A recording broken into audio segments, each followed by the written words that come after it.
Erev Tov Rabotai, we are continuing with our Mishna Yomi, Masechet Shevuot. We are up to Perek Vav Mishna Alayev. Today's Mishnayot should be Le'ilui Nishmat, Neria ben Svetlana Aranbayev, Eliyahu ben Burcha Israelov, Chana bat Miriam, Sason ben Raya, and Yoshua ben Shifra, Menuchatam began Eden, Amen, and Lavdir ben Chaim Lechaim, v'derefua shenemav Daniel Shalom ben Rosa, betoch Shachole Israel, and Achlama Mera ben Amin, Od Sion Chai ben Dvorah. Under biblical law, when a person is sued for money, he does not have to prove or even swear that he does not owe the money. It is up to the person making the claim to prove that he does owe it. However, the Torah makes an exception where the person being sued admits to part of the claim and denies the other part of it. In this case, if he wishes to free himself from paying the part he denies owing, the Torah requires him to swear an oath that he does not owe that part. He then pays what he admits he owes and is exempt from paying the amount that he denies. This oath is known as Shevuot Modeh B'Miktzat, the oath for someone who admits to part of a claim. This is a biblical oath. The Gemara learns it from the verses in the book of Shemot, chapter 22, verses 7 and 8.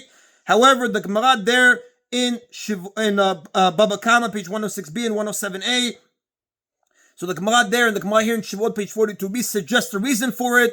When a person owes money and cannot pay, he will often lie about it in order to put off the collection of the debt until he has the money to pay it. He does not really mean to steal the money, just to delay paying it until he can afford to do so. Since he does not really mean to be a thief, he is embarrassed to deny the claim completely. He therefore admits to part of it and denies the rest until he has more money. To force such a person to admit the truth, the Torah required a person who admits part of a claim to swear that he does not owe the rest of it. This chapter discusses the oath that the court obligates a person to make in such a case and the circumstances under which he must make it. So, Mishnah Aleph, a person who admits to part of a claim made against him, Modeh B'Miktzat, cannot free himself from paying the rest of it unless he swears an oath that he does not owe it.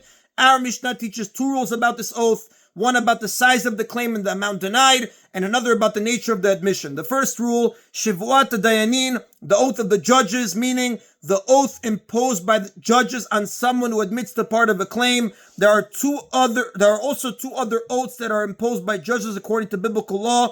One, Shevuot Shomrim, the oath of the Shomrim, people responsible for guarding someone else's property. And two, Shevuot Ed Echad, the oath to contradict a single witness, which a defendant must swear when a single witness testifies that he owes money. Most of our chapter discusses the oath for admitting part of a claim. So, Shevuot Dayanin, the oath imposed by judges on someone who admits to part of a claim is imposed only if Hatana Shtei Chesef, the amount of the claim that he denies, is at least 2 silver ma'az. A ma'az is 1/6 of a dinar. Va'oda'ah b'shaveh pruta, and the admission, the amount he admits owing, is at least a prutat. So in order for the court to impose the biblical oath for admitting part of a claim, the total claim must be for at least 2 ma'az and a pruta. There are 32 prutas in a ma'ah, so the total claim must be at least 65 prutot, which is 2 ma'az and a pruta. If a person denied owing less than 2 ma'az, or he admitted owing less than a pruta, the judge cannot require him to swear a biblical oath. Nevertheless, the rabbi, shortly after the completion of the Mishnah, instituted a rabbinic oath requiring anyone who denies a claim to swear an oath called a Shevuot Hesed. One of the differences between this oath and the biblical one is that when one swears a biblical oath, he must hold a sacred item such as a Sefer Torah or Tefillin in his hand, but when he swears the rabbinic oath, he does not. The second rule, Ve'im en ha'odah mimin ha'ta'ana, if the admission is not about the same kind of item being claimed, but about some other kind of item. For example, a claim was made that he owes a bushel of wheat, and the person admits that he owes half a bushel of barley. Patul, the person making the admission is not obligated to swear this oath. The oath for admitting part of a claim is only for admitting part of what was actually claimed, not something else. Coins are an exception to this rule.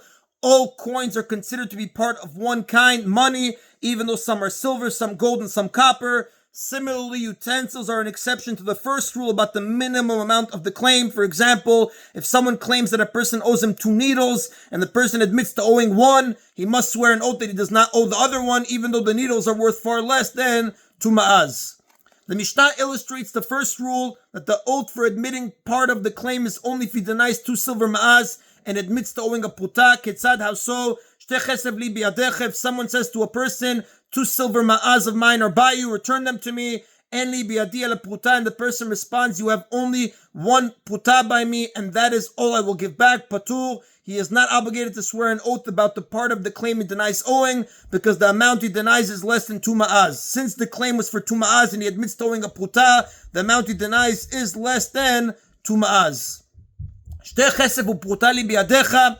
However, if the one making the claim says, 2 silver ma'az and a pruta of mine are by you, return them to me, and the person responds, only 1 pruta of yours is by me, and that is all I will give back. Chayav, he is obligated to swear an oath about the part he denies owing, because he admits that he owes a pruta and denies that he owes 2 full ma'az.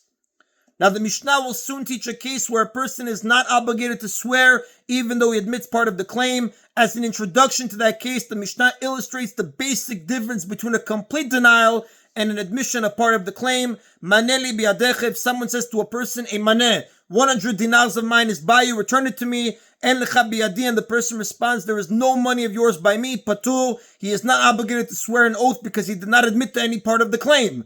Maneli biadecha, however, if someone says to a person, a maneh of mine is by you, return it to me.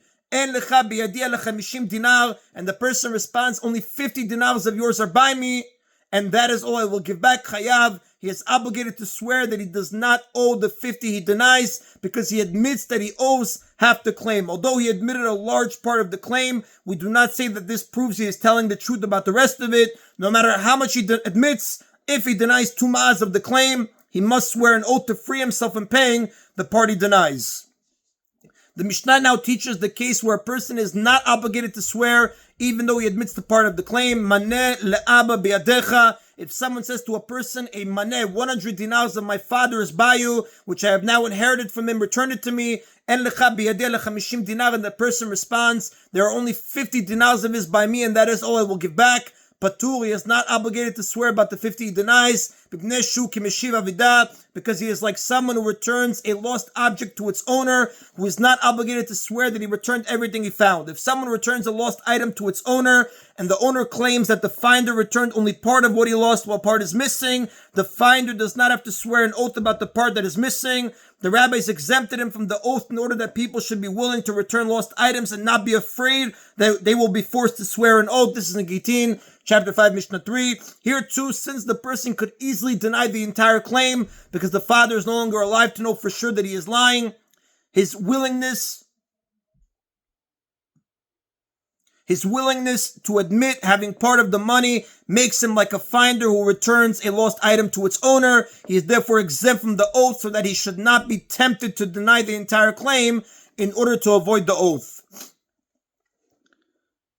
And that is the end of Mishnah Aleph. Mishnah Bet discusses cases where a person first admits and then denies the entire claim made against them. Maneli biadecha, someone said to a person, a maneh of mine is by you, amar lo bifnei edim hen, and the person answered him in front of witnesses, yes, I owe you a maneh. When the person admitted the claim, he told 2 people to act as witnesses. This makes his admission binding, and he cannot later claim that he did not really mean it. However, if he did not tell them to serve as witnesses, he can later claim that he was simply joking when he admitted owing the money, since the claim seemed ridiculous to him. So here, someone said to a person, a maneh of mine is by you, and the person answered him in front of witnesses, yes, I owe you a maneh.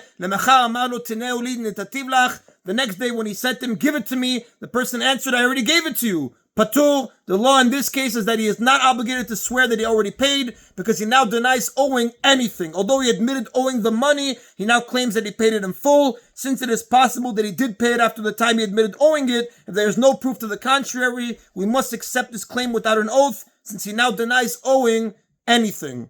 However, if on the next day he contradicts himself and says, you have no money by me because I never owed you this money, Chayav is obligated to pay, because his admission of the day before counts as if it were testimony that he did owe the money, and he has not believed now to contradict it. A person's admission that he owes money is considered like the testimony of 100 witnesses, as the Gemara says in Gittin, page 40b.